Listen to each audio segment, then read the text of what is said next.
안녕하십니까. 저는 3조의 발표를 맡은 박성빈입니다. 저희의 발표 주제는 바다의 적, 해양 쓰레기를 처리하는 해파리형 정화 로봇 젤리 클리너입니다. 조언으로는 유경민, 박현진, 이재원, 안다빈, 박성빈, 노윤서가 있습니다. 목차로는 첫 번째 프로젝트 개요, 두 번째 상상 시작하기, 공감, 세 번째 상상하기, 착상과 발상, 네 번째 상상 실행하기 1, 다섯 번째 상상 실행하기 2, 여섯 번째 소감 및 성찰입니다. 첫 번째 프로젝트 개요입니다. 문제 선점 배경은 매년 800만 톤 이상의 해양 쓰레기가 발생하며 이는 미세 플라스틱의 확산을 일으켜 해양 생태계 파괴, 어업 활동 문제 등을 초래합니다. 특히 인간의 삶에 막대한 피해를 입히기에 전 세계적으로 해결을 위한 방안을 모색하고 있습니다. 해양 쓰레기의 발생 원인으로는 첫 번째, 생활 속 일회용품 사용의 증가, 두 번째, 폐기물 무단 투기로 인한 육상 쓰레기 유입, 세 번째, 도시 하수의 유입 등이 있습니다. 문제 해결을 위한 상상의 목적으로는 해양 생물 및 생태계 보호, 미세 플라스틱의 확산의 방지, 사회적 인식 확산 및 행동 촉진 등이 있습니다. 챕터 2로 상상 시작하기 공감입니다. 과학적 상상력, 자율수중 로봇을 떠올린 까닭은 첫 번째, 사람의 접근이 어려운 해역에서의 작동 가능성입니다.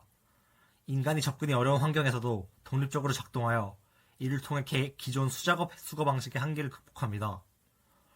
두 번째, 미세 플라스틱의 정밀 처리 기능입니다. 미세 플라스틱의 위치, 입자 크기들을 정밀하게 분석하고 처리할 수 있어 수거의 정확도와 범위를 크게 향상시킬 수 있습니다. 세 번째, 효율적 쓰레기 처리가 가능합니다. 다수의 장치를 동시에 운영할 수 있어 이로 인해 넓은 해양 구역을 신속하고 체계적으로 청소하는 것이 가능합니다. 챕터 3, 상상하기, 착상과 발상입니다. 저희는 두 가지 아이디어를 생각했는데요. 첫 번째는 자율수중 로봇 젤리 클리너입니다. 해파리의 움직임을 모방한 젤리 형태의 수중 로봇으로 바닷속 미세 플라스틱 및 쓰레기를 포획해 저장하는 일종의 청소 도구입니다. 일부 쓰레기를 연료로 전환하는 친환경 정화 정치가 됩니다. 두 번째로는 탈부 착약 미세 플라스틱 흡입기 마이크로 클리너입니다. 물고기에 부착하는 수중 인공지능 미세 플라스틱 흡입 장치로 물고기 행동 반경을 따라 미세 플라스틱을 수거합니다. 물고기의 운동 에너지를 활용하는 친환경 탈부착 장치입니다. 네 번째, 상상 실행하기. 첫 번째, 젤리 클리너입니다. 젤리 클리너의 구성은 첫 번째 몸통이 있습니다. 실제 해파리처럼 위장해 젤리형으로 유연한 구조입니다. 무독성 소재 TPU를 사용하여 제작되어 환경에도 친환적입니다. 두 번째, AI 센서 카메라입니다. 해류에 따른 자유이동 경로 설정 기능이 있어 쓰레기의 위치, 밀도 등을 인식하여 해양 쓰레기를 카메라로 촬영합니다. 세 번째, 촉수입니다. 쓰레기를 감싸 포획하는 용도로 문어의 다리처럼 움직여 수중 쓰레기를 유인합니다. 절연 자석이 부착되어 있습니다. 네 번째, 에너지 모듈입니다. 장착된 배터리 외에 태양광을 사용해 자동 충전 기능이 있어 사용 시간을 늘릴 수 있습니다.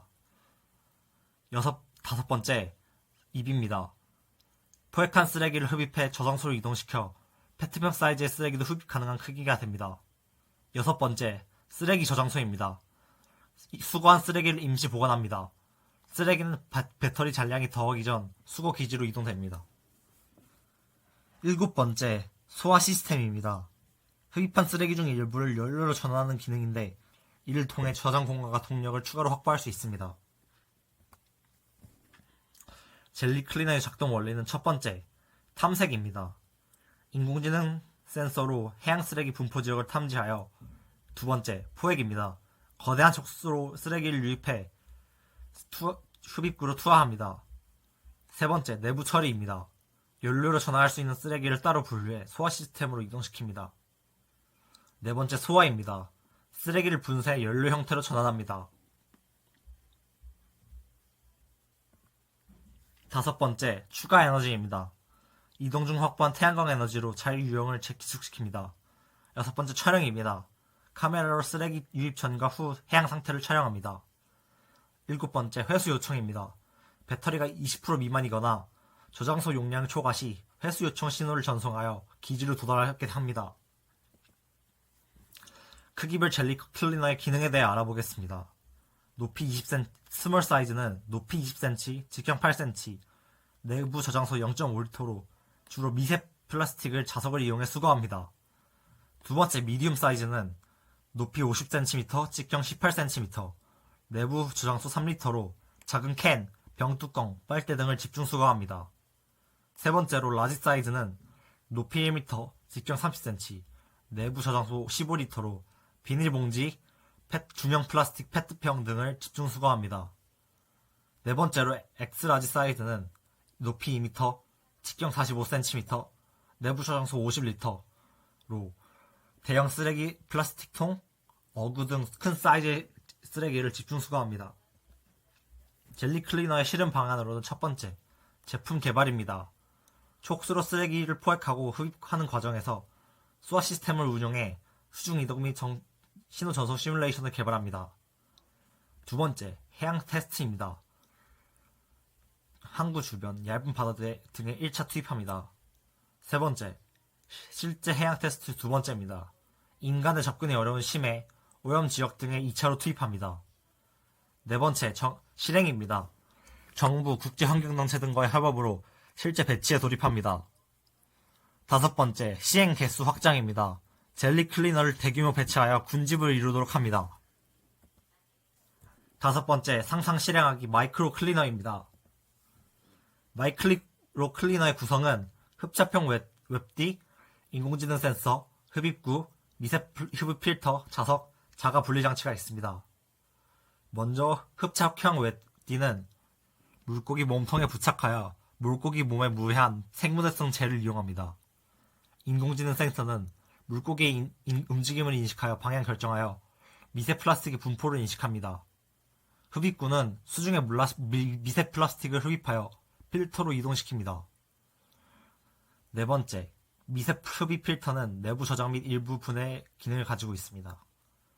다섯 번째, 자석은 미세 플라스틱은 미세한 정전기도 흡착되기 때문에 전기적 인력을 이용해 미세 플라스틱을 수거합니다. 여섯 번째, 자가 분리 장치입니다. 일정 시간 이후로 자동으로 분리되게 설계되었습니다. 작동 방법은 첫 번째, 부착 및 출발입니다. 미리 준비한 30cm에서 60cm 물고기의 떼에 장착 후 해양으로 이동합니다. 두 번째, 미세 플라스틱을 수거합니다. 물고기의 움직임에 따라 수면 속 미세 플라스틱을 흡입하여 경우에 따라 자석도 활용됩니다. 세 번째, 저장 및 분해입니다. 흡입한 미세 플라스틱을 필터에 저장 및 일부 분해합니다. 네 번째, 자가 분리입니다. 소형 12시간, 중형 24시간이 지나거나 필터 포화 시 자동으로 분리가 이루어집니다. 자동 분리 후 회수 방안입니다. 마그네틱 드론 회수와 전자기 신호를 통한 회수가 있습니다. 첫 번째, 드론 회수는 자기장 인식 드론을 회수하는 방법인데 내부 부력을 이용해 시간이 지나면 장치가 천천히 상승해 GPS 또는 비코 송신을 통해 드론이 위치 추적 후 수거할 수 있습니다. 정확한 회수에 환경에 남기지 않는 장점이 있습니다. 전자기 신호를 통한 회수는 기계가 전자기 신호를 통해 물고기들을 특정 수거 지점으로 유도합니다. 장치에는 식별 아이디가 부여되어 자동으로 추적이 가능합니다. 단체로 효율적인 회수 기능이 있습니다. 젤리 클리너와 마이크로 클리너의 상용화 방해입니다. 경제적 측면에서는 정책 지원 사업 대상에 등재하여 합니다. 두 번째로는 ESG 경영 추구 기업 등 민간 투자 유치를 하고 세 번째, 수거한 쓰레기 중 재활용 자원을 선별해 판매합니다. 네 번째, 해양 정화 로봇 관련 부품 산업을 육성합니다. 제도적 측면에서는 현행법에 로봇 활용 수거 장비 관련 조항을 추가하고 전문 기관과 쓰레기 수거 실적을 공유하며 세 번째로 환경 기술 인증을 통한 해외 진출 기반 마련하고 로봇의 해상 운항을 허가합니다. 마지막으로 소감 및 성찰입니다. 국민조언은 상상에 불과했던 아이디어가 구체화되는 과정에서 상상이 한 프로젝트의 중요한 시작점이 되는 것임을 알게 되었다고 말했습니다. 해양 쓰레기는 인간의 삶에도 막대한 피해를 입히기에 언젠가 이것을 해결을 위했던 우리의 상상이 현실이 될 수 있기를 기대해보는 뜻깊은 시간이었다고 말했습니다.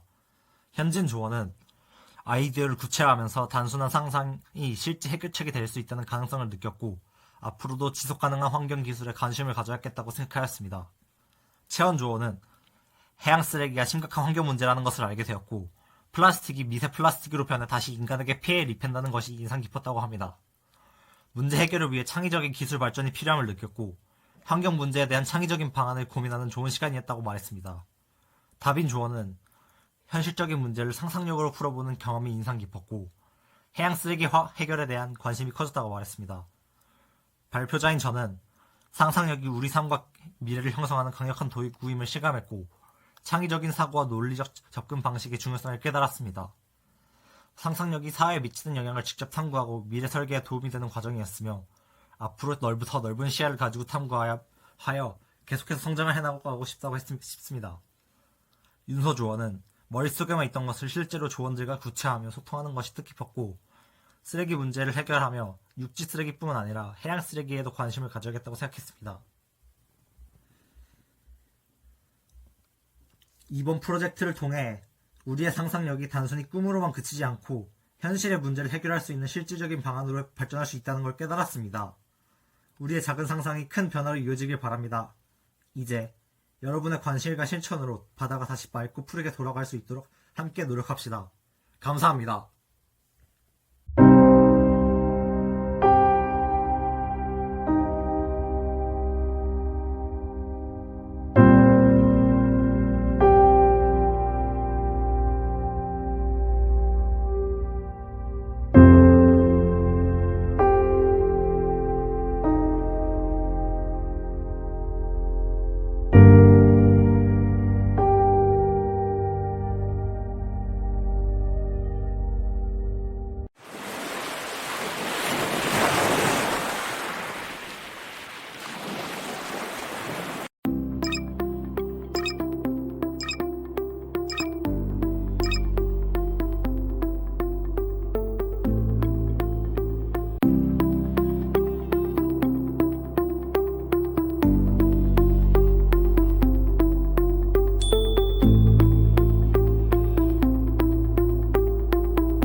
안녕하십니까. 인공기후 시스템을 소개할 상상하조입니다.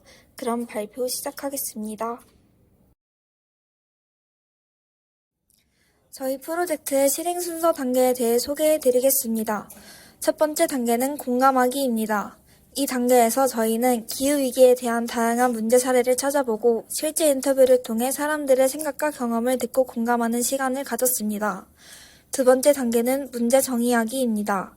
여기서는 하우마이트의 기법을 활용하여 기후 문제에 대한 해결 방법을 창의적으로 찾아보고 문제를 명확하게 정의하였습니다. 또한 상상력의 유형을 구분하여 정리하였습니다. 세 번째 단계는 아이디어 창출입니다. 기후위기 상황별로 필요한 추가 능력을 찾아보고 기계에 필요한 부품을 알아보며 구체적인 아이디어를 발전시켰습니다. 네 번째 단계는 프로토타입 제작입니다. 이 단계에서는 아이디어를 바탕으로 실제 기계 모형을 구체화하여 제작하였습니다. 마지막으로 테스트 단계입니다. 완성된 프로토타입을 다시 소비자와 공유하며 피드백을 받고 그 피드백을 반영하여 모델을 수정하는 과정을 거쳤습니다. 저희는 이와 같은 과정을 통해 인공기후 시스템을 제작하였습니다. 최근 몇 년간 우리는 폭염, 가뭄, 홍수 등 극단적인 기상현상을 점점 더 자주 경험하고 있습니다. 예를 들어 2023년 여름에는 서울에서 연일 35도를 넘는 폭염이 이어져 에너지 사용량이 급증했고 일부 지역에서는 기록적인 가뭄으로 농작물 피해가 심각했습니다. 이러한 기후변화는 단순히 일시적인 불편을 넘어 우리의 건강, 경제, 그리고 미래 세대의 삶까지 위협하고 있습니다. 이런 상황에서 저희는 자연의 회복력만으로는 현재와 같은 기후위기를 극복하는 데 한계가 있다고 느꼈습니다. 따라서 인공적으로 기후를 조절할 수 있는 시스템, 즉 인공기후 시스템의 필요성을 고민하게 되었습니다. 인공기후 시스템을 제작하는 목적은 기후변화로 인한 피해를 최소화하고 다양한 분야에서 더 안전하고 쾌적한 환경을 제공하며 미래 기후위기에 대응할 수 있는 실질적인 솔루션을 마련하기 위함입니다. 저희가 진행한 시민 인터뷰에서 4명 중 3명이 기후위기에 대한 경각심을 10점 만점에 5점 이상으로 평가했습니다. 또한 대부분의 응답자가 여름이 너무 덥고 힘들다 라는 점을 직접적으로 호소했습니다. 이러한 결과를 통해 많은 사람들이 이미 기후변화의 심각성을 체감하고 있으며 일상생활에서 불편함과 어려움을 겪고 있음을 확인할 수 있었습니다. 따라서 저희는 기후변화로 인한 피해를 줄이고 더 쾌적하고 안전한 환경을 만들기 위해 인공기후 시스템의 필요성이 더욱 커졌다고 느꼈습니다.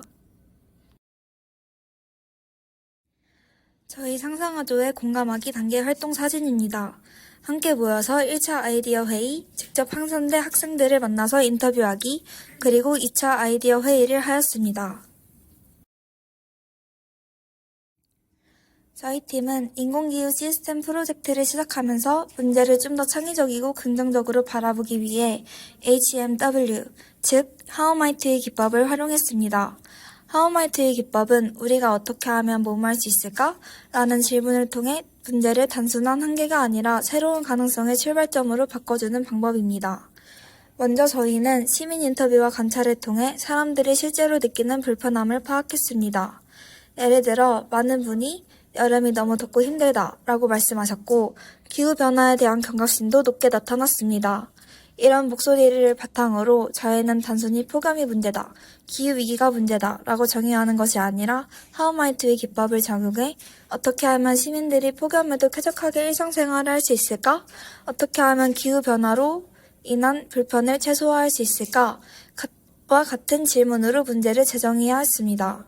이렇게 문제를 다시 바라보니 기존의 방식에만 얽매이지 않고 다양한 상상력을 발휘할 수 있었습니다.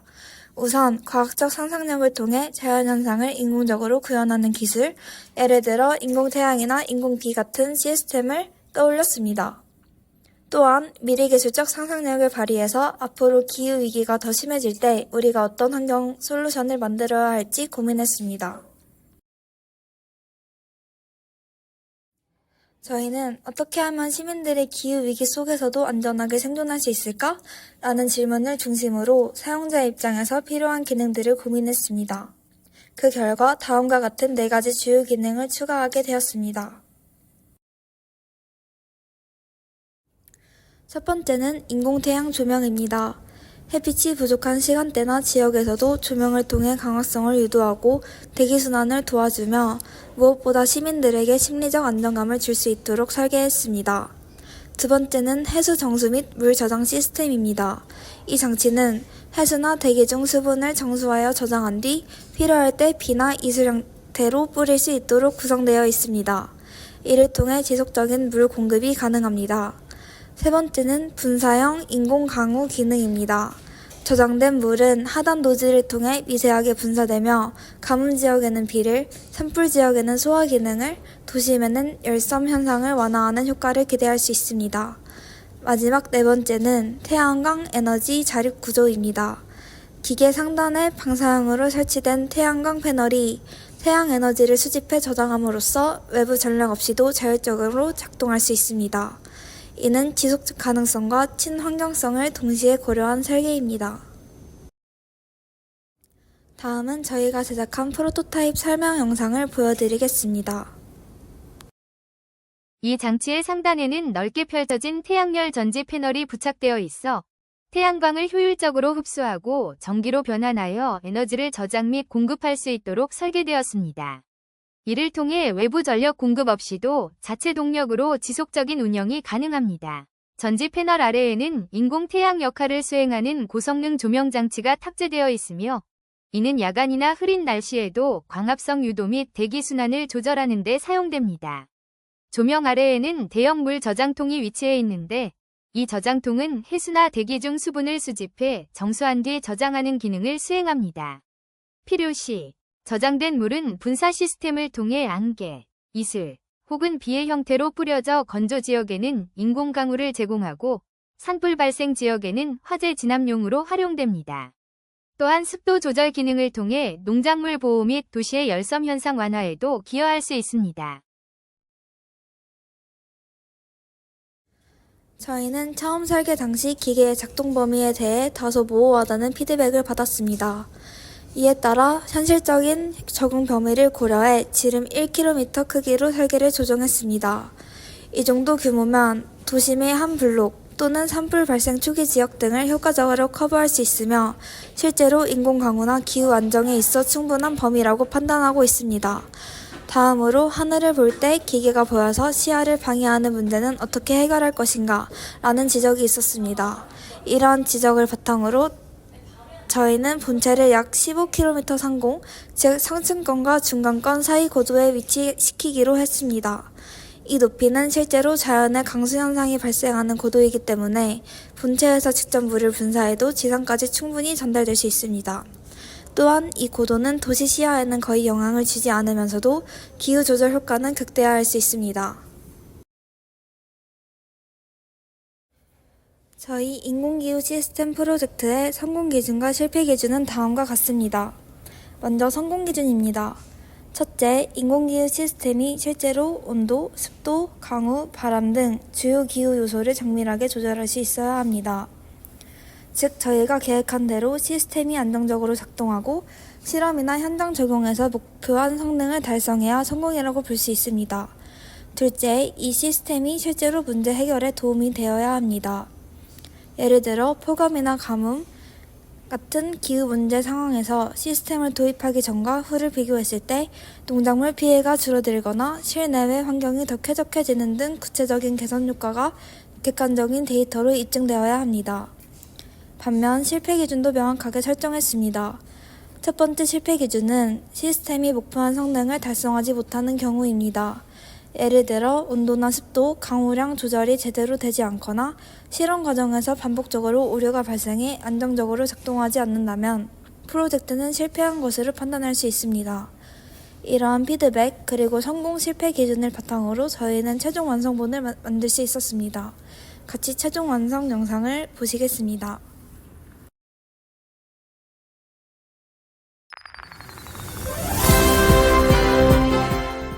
전 세계 이상 기온과 가뭄, 생태계 붕괴가 계속됩니다. 그 속에서도 상상력으로 기후위기에 대응하는 시도가 있습니다. 오늘은 상상아조의 인공기후 시스템과 UN 인수 배경을 전합니다. 먼저 시민들의 현장 목소리 들어보겠습니다. 아직 여름이 되지도 않았는데 굉장히 더운 것 같기도 하고, 그리고 더위의 기간이 굉장히 긴 것 같아요. 지금 굉장히 어렵습니다. 굉장히 덥고, 네, 진짜 말 못할 정도로 너무 더워가지고 힘든 것 같아요. 어떤 경험이실까요? 혹은 여름에는 이게 말이 안 되게 덥거든요. 그래갖고 많이 힘들었던 그런 기억이 있어요. 지금 저는 상상하조 본사 앞에 나와 있습니다. 오늘 이곳에서 인공태양과 인공비를 중심으로 한 인공기후 시스템이 공식 발표됐습니다. 발표 직후 유엔은 이 시스템을 공식적으로 인수하겠다는 입장을 밝혔습니다.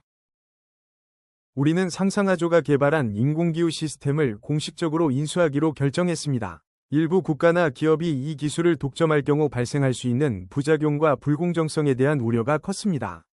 유엔은 이 시스템을 공정하게 관리하며 모든 국가가 필요할 때 적절하게 사용할 수 있도록 지원할 예정입니다.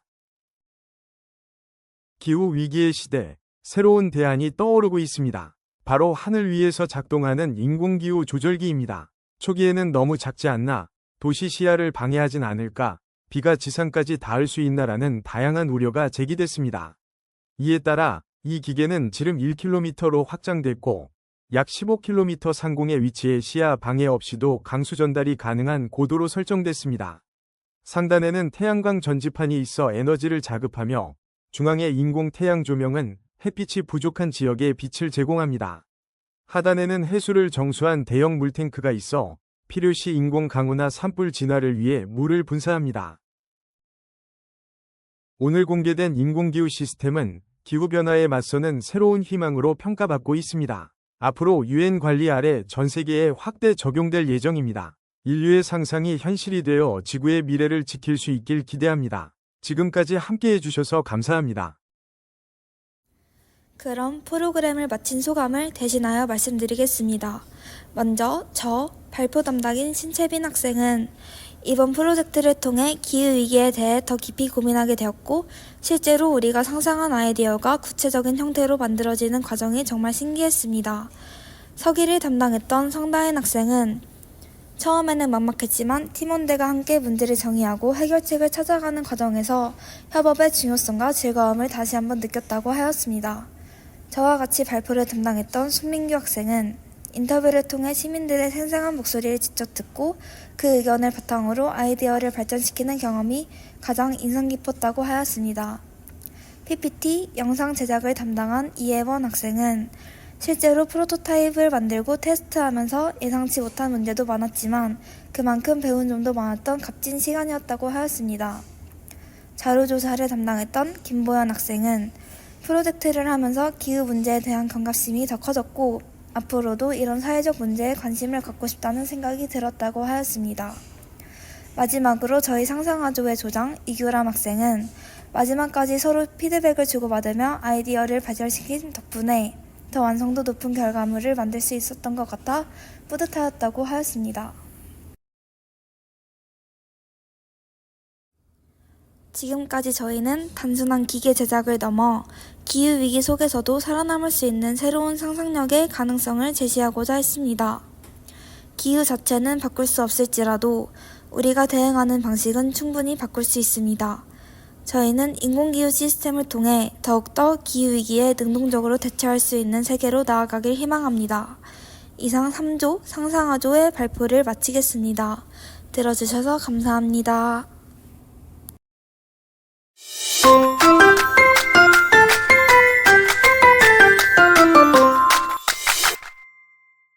안녕하세요. 저희는 인문학적 상상력을 주제로 하여 영화를 게임으로 재탄생시킨 한성 이마기넌스 알반입니다. 저희는 미국 영화 나이브스 아웃을 게임으로 바꿨습니다. 먼저 나이브스 아웃을 선정한 이유는 전통적인 추리물 속의 현대의 가족 문제, 계급 문제, 그리고 윤리적 딜레마와 같은 다양한 사회적 메시지가 잘 어우러져 있다고 생각했기 때문입니다. 나이브스 아웃은 단순히 살인사건을 파헤치는 것이 아닌 현실적인 이슈들을 날카롭게 비추고 사람의 이기심과 위선을 적나라하게 드러내 게임 사용자가 비교적 쉽게 사회 문제에 대한 교훈을 얻을 수 있다는 생각이 들었습니다. 그리고 밀실 속 추리라는 설정이 긴장감을 높여 사용자의 몰입감을 극대화시키기에 적합하고 저희가 의도한 열린 결말을 잘 담아낼 수 있는 한 가지 단서에도 여러 해석과 논의가 가능한 작품이라고 생각해 나이브스 아웃을 선정하게 되었습니다.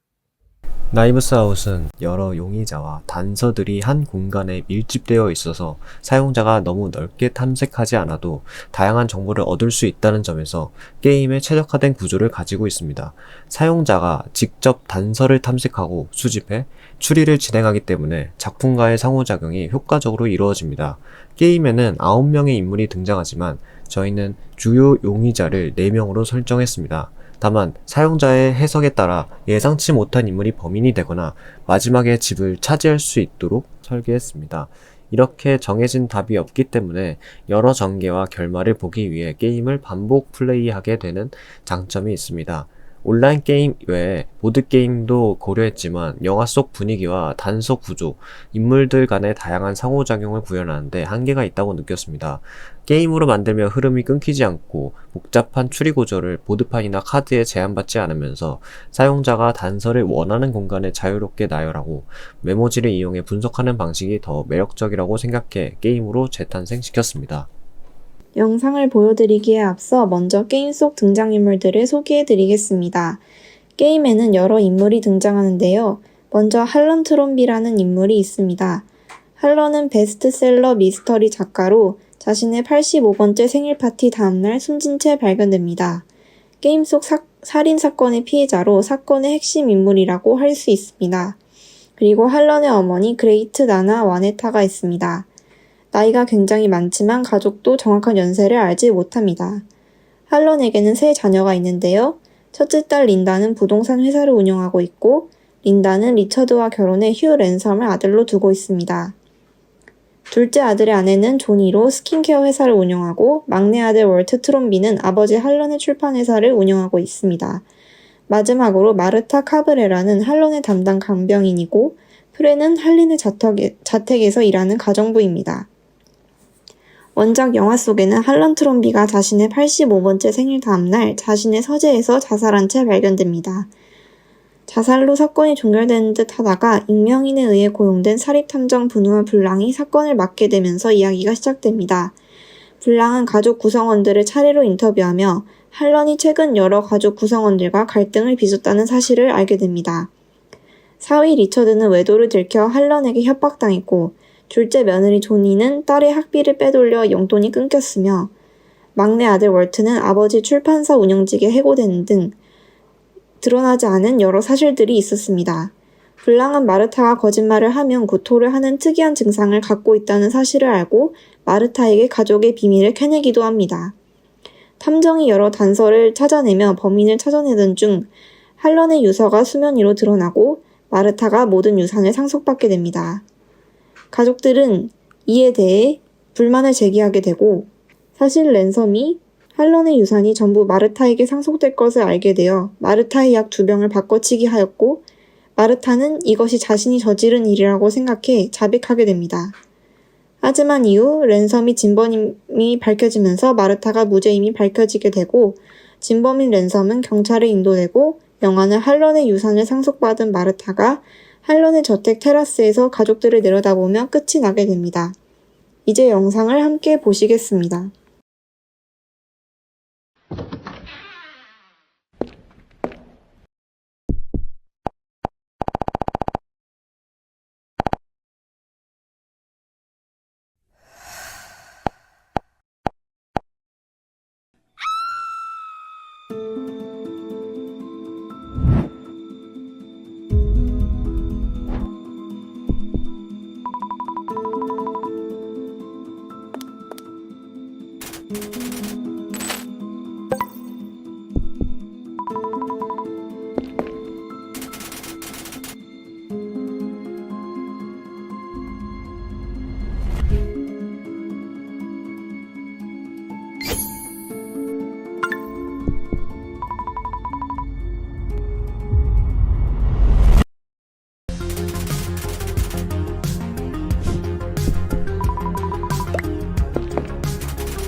먼저 게임의 구성 요소에 대해 말씀드리도록 하겠습니다.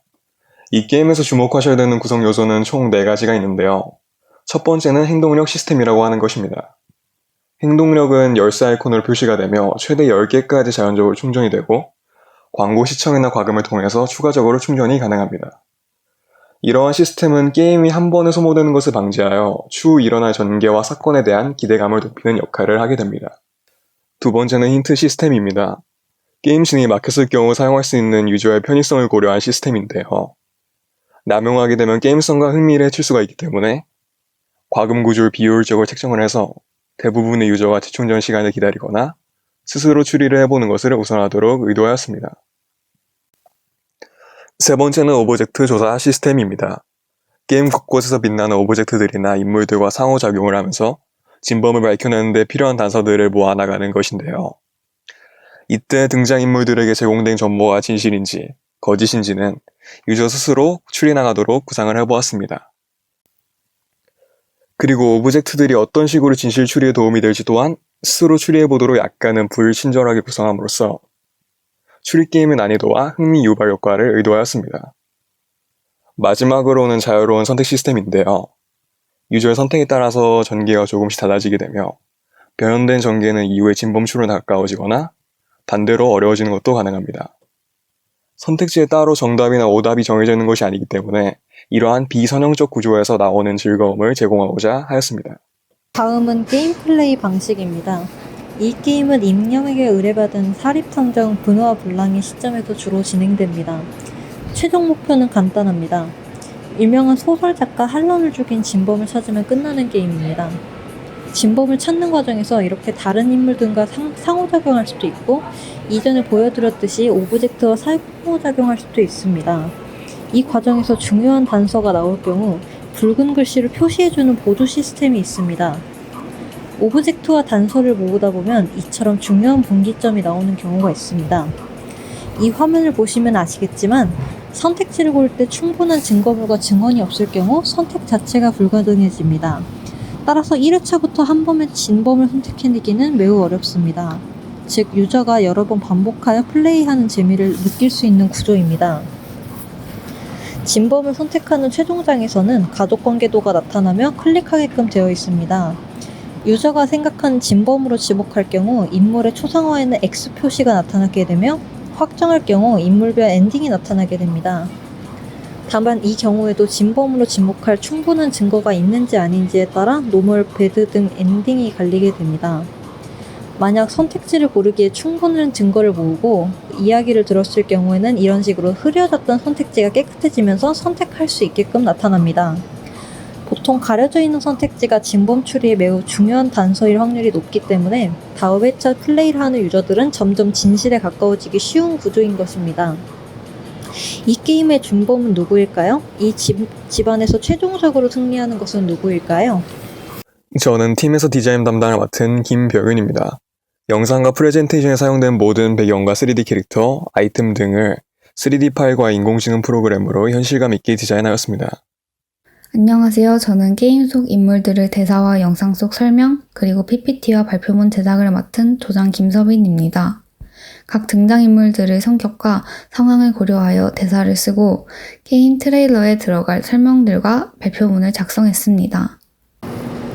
안녕하세요. 저는 2D 캐릭터와 글자틀 디자인 그리고 PPT와 발표문 제작을 맡은 박세아입니다.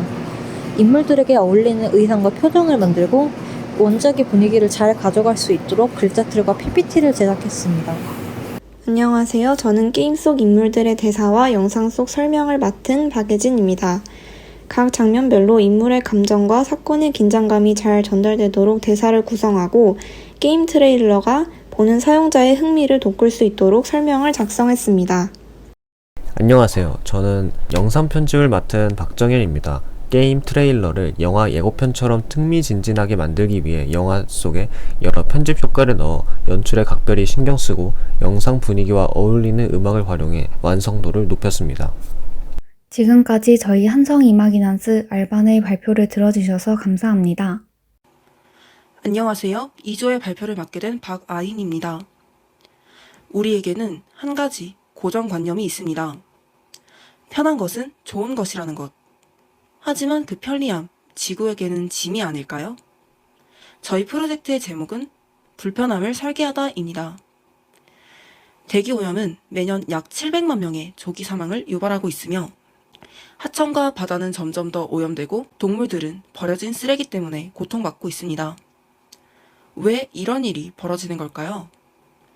저희는 이 문제를 탐색했고 하나의 결론에 도달했습니다. 바로 환경오염은 인류의 편의 추구에서 비롯되었다는 사실입니다. 문명이 발달하면서 인간은 삶을 보다 편리하게 만들기 위해 다양한 기술적 발전을 이루었지만 그 과정에서 자연환경에 미치는 영향은 충분히 고려하지 않았습니다. 이러한 점에서 저희는 이제는 환경을 위해 조금의 불편함은 감수하는 게 어떨까라고 생각하게 되었습니다. 하지만 현실적으로 사람들에게 자발적으로 편리함을 포기하라고 요구하는 것은 쉽지 않습니다. 그래서 저희는 사람들의 행동을 자연스럽고 부드럽게 변화시킬 수 있는 방법인 넛지 이론을 활용할 것입니다. 넛지 이론은 2017년 경제학 노벨상을 수상한 리처드 세일러 교수가 제안한 경제학 이론입니다.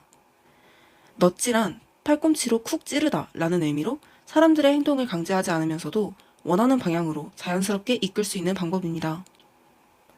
다음 예시를 보면 이에 대하여 더욱 명확하게 이해하실 수 있을 겁니다. 이 그림은 바로 소변기 속 파리 그림입니다. 이 작은 그림 하나가 사실은 넛지 이론이 적용된 대표적인 사례입니다. 사람들은 무의식적으로 이 파리 그림을 조준하게 되고 그 결과 바닥이 더러워지는 일이 크게 줄어듭니다. 실제로 한 연구에 따르면 이렇게 파리 그림을 넣는 것만으로도 바닥에 튀는 소변의 양을 80% 이상 줄일 수 있었다고 합니다. 아주 사소해 보이는 변화지만 사람들의 행동을 자연스럽게 유도한 효과적인 넛지 사례죠. 다음으로는 넛지 이론의 3가지 핵심 원칙에 대해 설명드리겠습니다. 넛지에는 클리어, 이즐리, 트러스트라는 3가지 원칙이 있습니다. 먼저 클리어는 넛지는 투명해야 하며 사람을 속이거나 오도해서는 안 된다는 의미입니다. 다음으로 이즐리는 참여자가 원하지 않을 경우 언제든 쉽게 그 선택에서 벗어날 수 있어야 한다는 뜻입니다. 마지막으로 트러스트는 넛지가 유도하는 행동이 실제로 사람들의 삶을 더 나은 방향으로 바꿀 수 있어야 하며 이를 뒷받침할 수 있는 신뢰할 만한 근거가 있어야 한다는 의미입니다. 이 그림은 기존의 넛지 이론이 환경보호에 활용된 사례입니다. 휴지를 사용할수록 아프리카 대륙이 사라진다 라는 메시지를 전달하는 휴지곽인데요. 시각적 충격을 통해 자발적인 절약을 유도하는 방식입니다.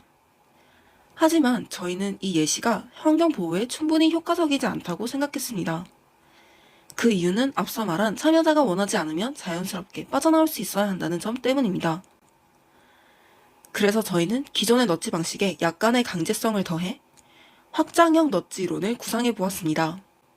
이어서 저희 팀의 프로젝트 진행 과정에 대해 말씀드리겠습니다. 가장 먼저 주제를 선정한 뒤 관련 자료를 수집하고 발표를 위한 PPT 초안을 제작하였습니다. 이후 문제에 대한 피드백을 받고 그 내용을 반영하여 최종본을 만들었습니다. 저희는 마인드맵을 활용해 실생활 속에서 환경오염이 발생하고 있는 다양한 지점을 정리하고 파악해 보았습니다. 그 후 스캠퍼 기법을 이용하여 위 문제 상황에 확장형 넛지 이론을 어떻게 효과적으로 결합할 수 있을지 고민하며 아이디어를 구체화했습니다. 저희는 최종적으로 5가지 부분에 우리의 아이디어를 적용해 보았습니다. 그 대상은 엘리베이터, 화장실, 휴지, 콘센트, 그리고 가정 내 공간입니다. 이어서 각 부분에 어떻게 확장형 넛지 이론이 적용되었는지 설명드리겠습니다. 이 사진이 어디 사진인지 아시겠습니까? 이 사진은 상상관 1층 엘리베이터 앞 사진입니다. 대부분의 건물들은 이와 같이 엘리베이터와 계단이 함께 있거나 계단이 비상구 쪽에 숨겨져 있는 경우가 많습니다. 때문에 대부분의 사람들은 엘리베이터를 계단보다 우선적으로 이용하려 합니다. 저희는 이 점을 바꾸어 보자 했습니다. 우선 이와 관련된 한 실험을 소개하겠습니다.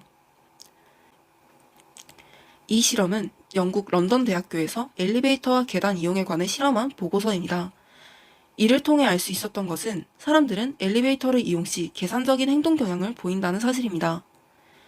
여기서 말하는 계산적 행동 경향이란 시간, 노력, 효율성 등을 생각해 엘리베이터를 이용할지 말지를 판단한다는 뜻입니다. 이 연구를 바탕으로 저희는 엘리베이터의 구조를 재설계해 보았습니다. 아주 단순합니다. 엘리베이터의 접근성을 낮추고 계단의 접근성은 높이는 것입니다. 먼저 엘리베이터는 건물 입구에서 다소 떨어진 위치에 배치하여 이용 시 더 많은 이동과 시간이 필요하도록 합니다. 즉, 엘리베이터를 이용하는 데 필요한 기회비용을 증가시킨 것입니다. 반대로 계단은 입구와 가까운 위치에 크고 눈에 잘 띄게 배치합니다. 이에 따라 이용자의 시선을 자연스럽게 끌 수 있습니다. 이러한 구조를 통해 낮은 층수 정도는 엘리베이터 대신 계단을 이용하도록 유도합니다. 다음으로는 화장실 중에서 세면대에 확장형 너츠 이론을 적용해 보았습니다. 먼저 이와 관련하여 한 연구 자료를 소개하겠습니다.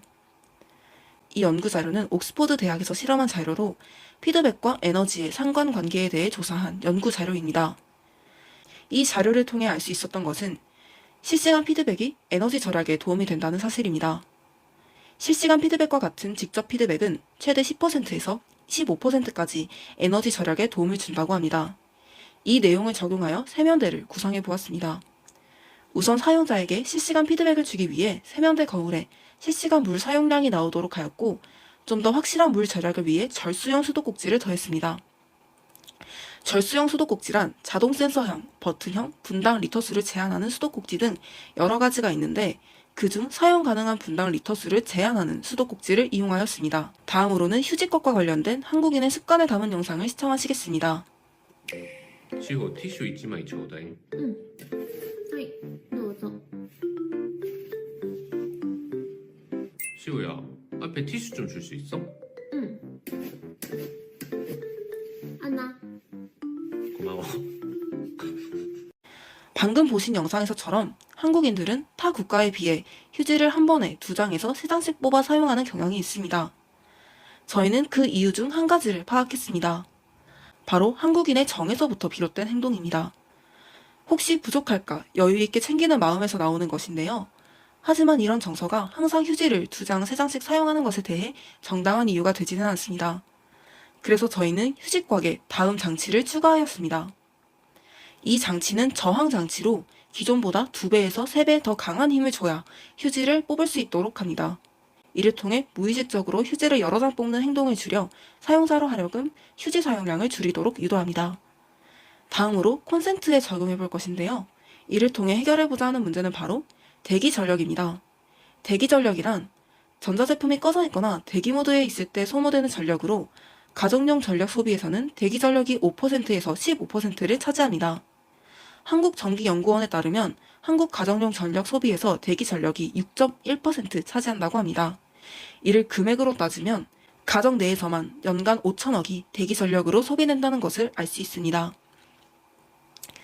따라서 저희는 대기 전력을 차단하고 공공장소에서의 과도한 전기 사용을 방지할 수 있는 스마트 콘센트를 설계했습니다. 이 콘센트는 설정된 일회 사용량을 초과하면 자동으로 전기를 차단하는 기능을 갖추고 있어 불필요한 에너지 낭비를 줄일 수 있습니다. 또한 컴퓨터나 휴대폰 등에는 전력이 끊겼을 때 경고창을 띄워주어서 예기치 못한 오작동이나 사고를 예방할 수 있도록 했습니다. 마지막으로 적용해볼 것은 가정입니다. 이것은 달마다 나오는 관리비 명세서입니다. 이를 통해 한 달 동안 사용한 총 에너지량을 알 수 있는데요. 앞서 설명드린 피드백 관련 연구 보고서에 따르면 이는 간접 피드백의 한 종류입니다. 하지만 간접 피드백은 직접 피드백보다 에너지 감소 효과가 작습니다. 따라서 저희가 설계한 집에는 하루마다 에너지 총 사용량을 알려주는 기능인 직접 피드백과 좀 더 확실한 에너지 절약을 위하여 설정한 시간이 지나면 자동으로 불이 꺼지는 기능이 적용됩니다. 이제 위에서 말한 구조 및 물건들이 일상생활에서 어떻게 작동하는지 영상을 통해 보여드리겠습니다.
가스를 왜 이렇게 많이 사용했지? 샤워를 너무 오래 해서 그런가? 샤워 시간 좀 줄여야겠다. 다녀오겠습니다.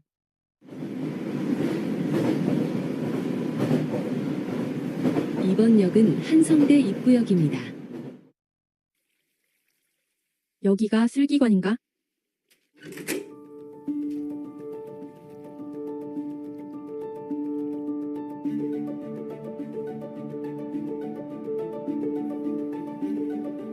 엘리베이터는 어디에 있지? 엘리베이터가 생각보다 멀리 있네. 이번 수업 2층이니까 걸어 올라가지 뭐.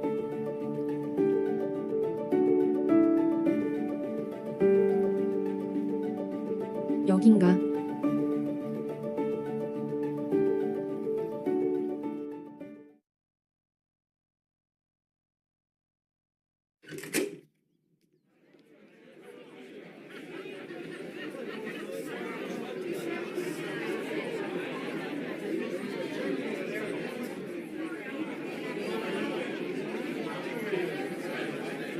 Hello everyone.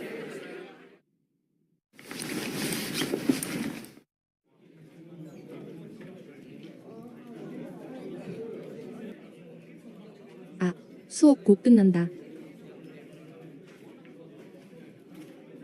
왜 갑자기 충전이 멈췄지?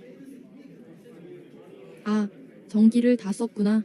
뭐, 수업도 거의 끝났는데 그만 충전해도 되겠지.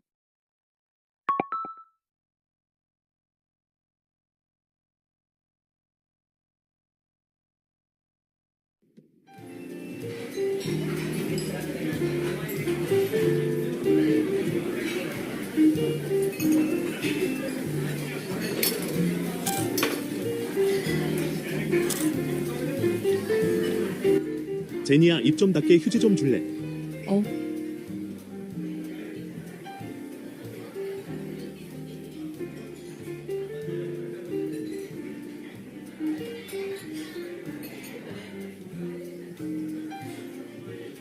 여기. 나 화장실 좀 다녀올게.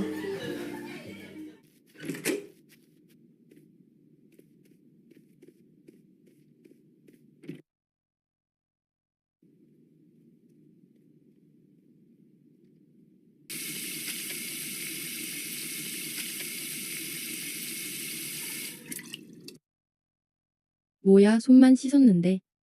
물을 2리터 넘게 썼다고? 물을 너무 막 썼나? 이젠 좀 의식하고 써야지. 제니야, 다음에 보자. 다음에 보자.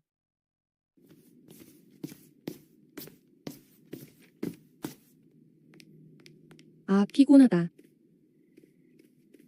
그래도 과제는 다 끝내고 자야지.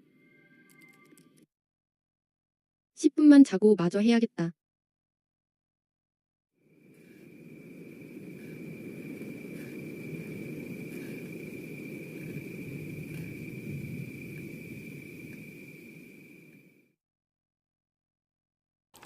마지막으로 PMI 기법을 이용하여 프로젝트를 평가하고 마무리하겠습니다.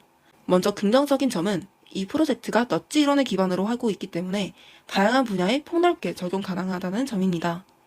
부정적인 점은 기존에서 약간의 강제성을 추가했기에 사용자에게 원치 않은 불편함을 준다는 점이 있습니다. 예를 들어 위에 엘리베이터 같은 경우는 다리가 불편하여 계단을 이용 못하는 사용자인 경우 엘리베이터가 멀리 있기 때문에 불편함을 겪게 되겠죠. 흥미로운 점은 지속성이 있다는 것입니다. 이 그래프는 앞서 설명드린 피드백 관련 연구 보고서에 등장한 내용입니다. 그래프를 해석해보면 특정 절약 행동이 3개월 이상 지속될 경우 장기적인 습관으로 자리 잡을 가능성이 높다는 사실을 보여줍니다. 즉, 공공장소처럼 많은 사람들이 이용하는 공간에 확장형 넛지를 적용하면 사람들은 환경보호 행동을 자연스럽게 다른 장소에서도 이어가게 되고 이는 결과적으로 일상 속 환경보호 습관 형성으로 이어질 수 있습니다. 다음은 팀원들의 느낀 점입니다. 편리함은 잠깐의 만족이지만 불편함은 지속 가능한 내일을 만듭니다. 이제 우리가 만들어야 할 것은 불편한 변화가 아닌 익숙한 습관입니다. 이상으로 발표를 마치겠습니다. 안녕하십니까. 저희는 백설공주와 흥부와 놀부, 동화 융합 프로젝트를 기획한 한성 이마기넌스 T반 사조입니다. 발표 시작하겠습니다. 먼저 목차를 간단히 소개하겠습니다. 첫 번째, 조원 소개입니다. 프로젝트를 열심히 준비하고 기획한 저희 조원들의 역할을 알려드리겠습니다. 두 번째, 상상 시작하기입니다. 5 Whys 질문들을 통해 어떻게 프로젝트를 시작하게 되었는지 알려드리겠습니다. 세 번째, 상상하기입니다. 프로젝트 실제 구현을 위해 준비했던 인물 소개, 마인드맵, 만다라트 활동들을 알려드리겠습니다. 네 번째, 상상 실행하기입니다. 프로젝트 진행 과정과 최종적인 영상 결과물을 보여드리겠습니다. 마지막 다섯 번째, 성찰입니다.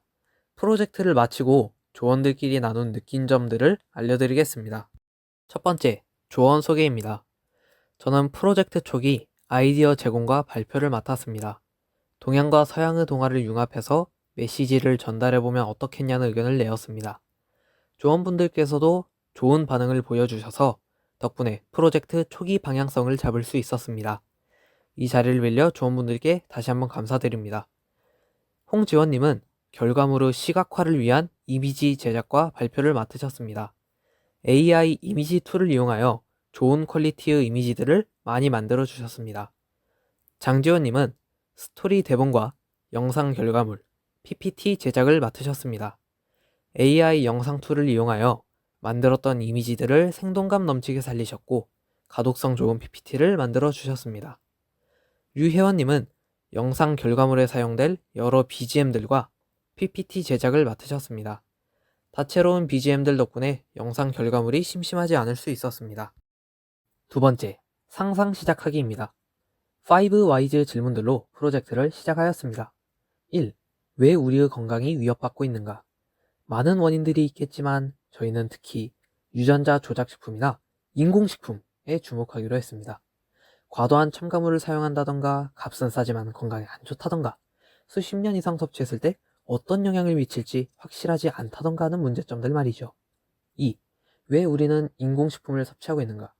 인공식품들은 대체로 값이 저렴하고 보기에 좋아 보이며 쉽게 구할 수 있기 때문입니다.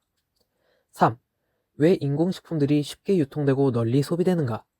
현대식품 산업은 빠른 생산과 대량 소비를 목표로 합니다. 또한 유기농 식품에 비해 인공식품이 더 많은 이윤을 창출할 수 있기 때문입니다. 4. 왜 자연식품보다 인공식품이 더 많은 이윤을 창출하는가? 인공식품은 재배나 생산이 빠르고 보관이 쉽고 외관이 균일합니다.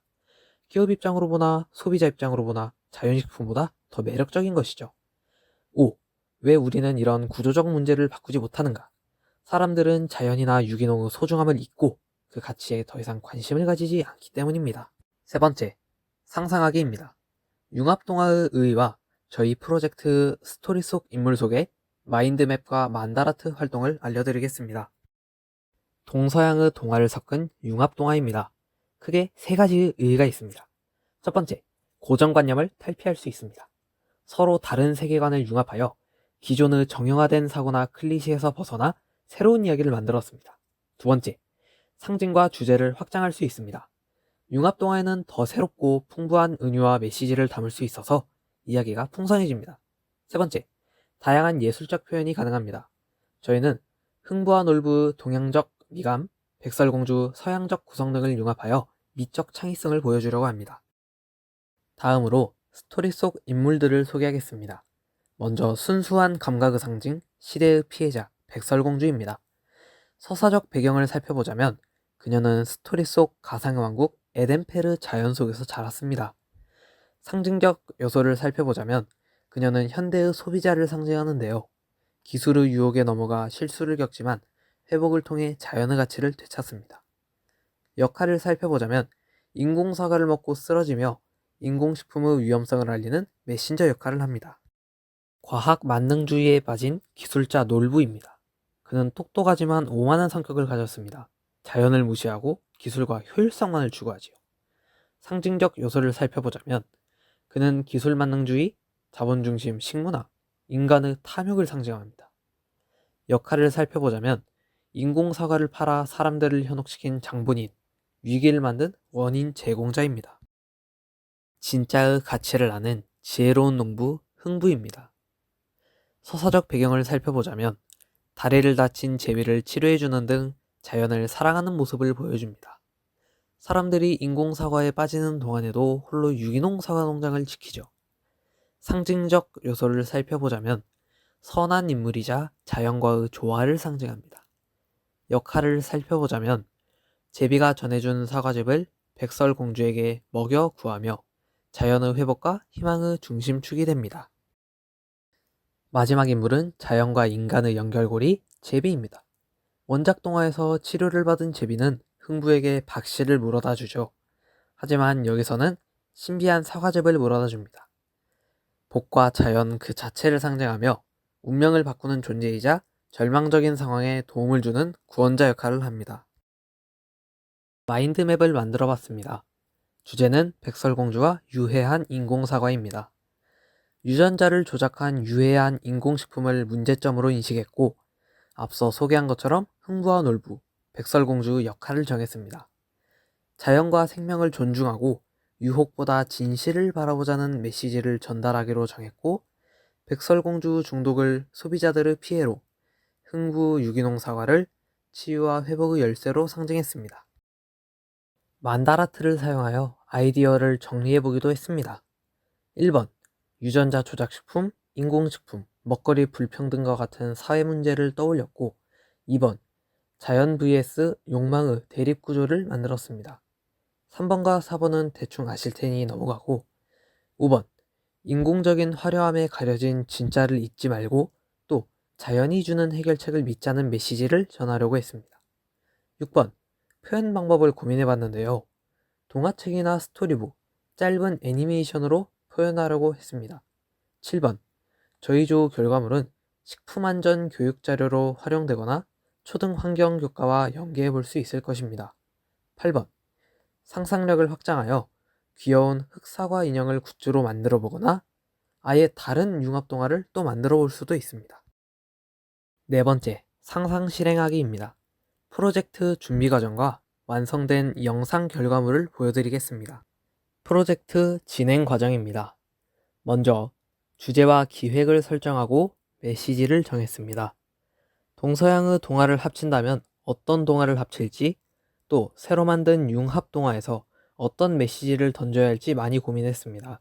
결국 자연과 생명을 존중하고 유혹보다 진실을 보자는 메시지를 던지기 위해서 백설공주와 흥부와 놀부를 합치기로 결정하였습니다. 다음으로 시나리오를 구성하고 대본을 작성했습니다. 전체적인 시나리오는 다음과 같습니다. 욕심 많은 과학자 놀부가 인공사과를 만들어냈고 사람들은 인공사과에 빠지게 됩니다. 이후 인공사과를 먹은 백설공주가 부작용으로 쓰러지지만 흥부가 길러낸 유기농 사과와 제비가 물어다준 특별한 사과즙이 백설공주를 구합니다. 이를 보고 사람들은 자연과 유기농 먹거리의 중요성을 깨닫게 되며 이야기가 끝이 납니다. 연출과 시각화를 계획할 때는 어떤 이미지를 넣고 어떤 BGM을 넣으면 좋을지 고려했습니다.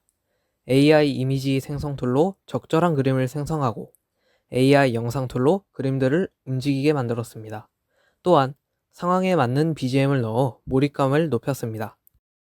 프로젝트를 진행하며 공유했던 파일들입니다. 보다시피 홍지원님께서 AI 이미지 툴을 이용하여 동양풍의 이미지들을 만드셨습니다. 류혜원님께서는 각 장면에 어울릴 BGM 파일들을 보내주셨습니다.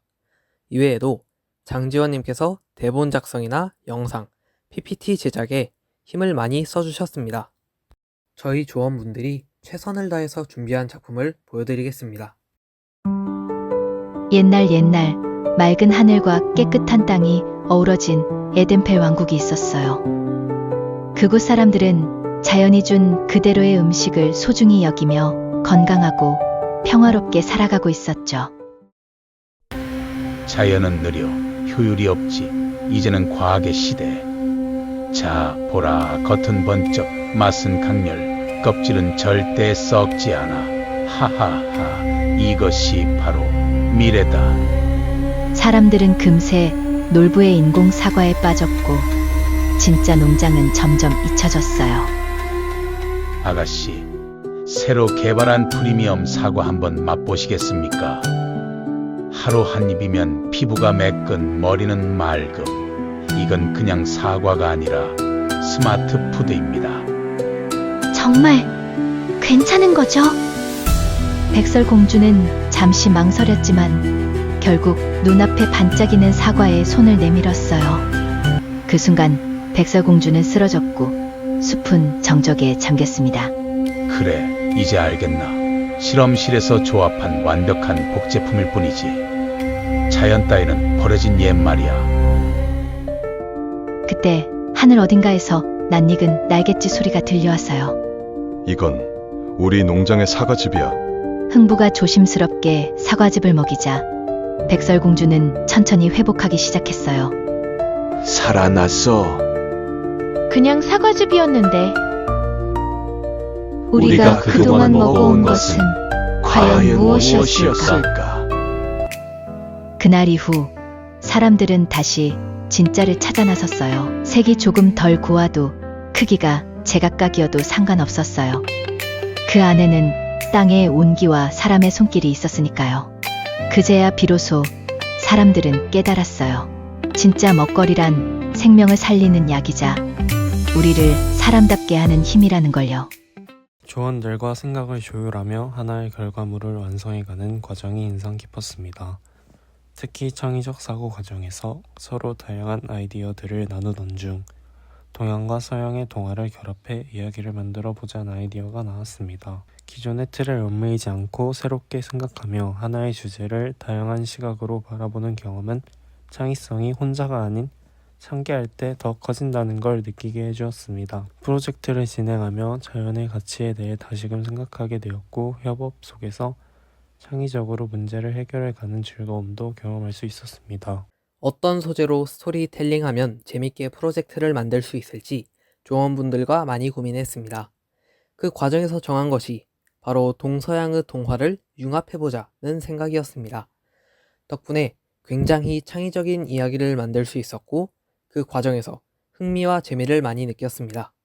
조원분들과 소통하고 맡은 역할을 수행하며 협동심과 책임감을 배울 수 있었습니다. 아주 유익하고 행복했던 시간이었고 나중에 이 수업을 듣게 될 후배님들은 어떤 재미난 이야기를 만들지 기대가 됩니다. 이야기를 만드는 과정에서 우리가 당연하게 여긴 먹거리와 자연에 대해 다시 생각하게 되었고 시각 자료와 음악, 흐름 하나하나의 의미를 담는 일이 얼마나 중요한지 느꼈습니다. 단순한 이야기가 아닌 시대를 향한 질문을 담고자 팀원들과 함께 치열하게 고민하고 협력했습니다. 특히 AI 툴을 활용해 장면을 구현하면서 상상력이 실제 이미지로 구체화되는 즐거움을 경험할 수 있었습니다. 이 프로젝트는 기술과 효율만을 쫓는 삶에서 벗어나 느리지만 생명을 품는 자연의 가치를 다시 돌아보게 해주었습니다. 이번 프로젝트를 통해 단순히 동화를 재구성하는 것을 넘어 현대사회의 식품 문제와 자연의 가치를 다시 생각해보는 계기가 되었습니다. 처음에는 백설공주와 흥부와 놀부처럼 전혀 다른 문화권의 이야기를 하나로 엮는 것이 가능할까 걱정이 들었지만 공통된 메시지를 찾아내는 과정이 생각보다 흥미로웠습니다. 그리고 동화를 단순히 읽는 것이 아니라 새로운 시각으로 재해석하고 창의적으로 재구성하는 경험이 매우 인상 깊었습니다. 지금까지 T반 4조우 발표였습니다. 경청해주셔서 감사합니다.